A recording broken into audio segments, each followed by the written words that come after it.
Assalamualaikum warahmatullahi wabarakatuh. Halo semuanya, perkenalkan nama saya Rizky Mubarak Afif. NIM saya 225431050.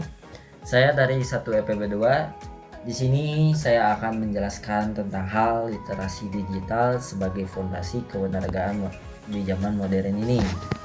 Nah, jadi yang pertama itu adalah dalam generasi muda ini, di hidup era di mana digital adalah bagian hal yang tak bisa dipisahkan oleh interaksi sosial, pendidikan, dan maupun karir juga.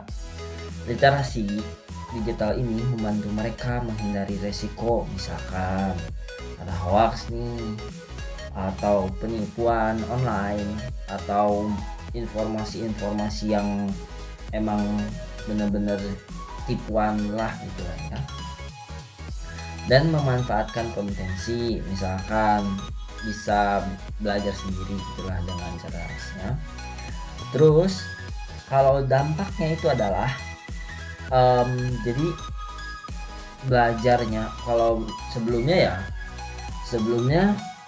kita hanya belajar di yang dikasihkan oleh guru, misalkan buku atau apapun. Nah, setelah zaman sekarang terus yang serba digital, nah jadi si mahasiswa atau siswa itu sekarang mengaksesnya kalau tentang belajar itu mengakses kursus online seperti Ruang Guru, Ganesha Fashion, seperti itu gitu ya. Jadi belajarnya menggunakan video pembelajaran YouTube atau di aplikasinya langsung secara online. Jadi lebih simple ya. Jadi basis data penelitian ini dengan mengenali kendala sumbernya ya. Terus contoh yang kedua nih ada lagi. Yang kedua itu adalah yang sebelumnya ini, sebelum ada di zaman modern digital ini, sebelumnya hanya berkomunikasi melalui telepon atau bertemu secara langsung, muka ke muka gitu. Kalau sekarang itu setelah adanya digital ini, mahasiswa atau siswa itu akan menggunakan platform pesan seperti video call atau media sosial dengan menghormati privasi diri dan orang lain serta menghindari ujaran kebencian. Nah, terus kasus singkatnya itu pada kasus yang pertama nih ya, yang dampaknya tuh sekarang di mode sekarang. Jadi pada awal masa pandemi ini, sebuah berita palsu menyebar cepat di WhatsApp, bahkan di internet atau di media sosial juga menyatakan bahwa vaksin COVID-19 ini menyebabkan penyakit jangka panjang. Banyak orang muda yang kurang percaya dengan menolak vaksinasi ya. Jadi resikonya ini adalah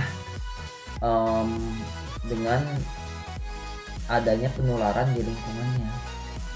Tuh, mungkin dengan solusi ini ya, langkah yang pertama itu adalah yang mudah ya untuk bagi mahasiswa atau orang lain tuh, lihat apakah sumbernya terpercaya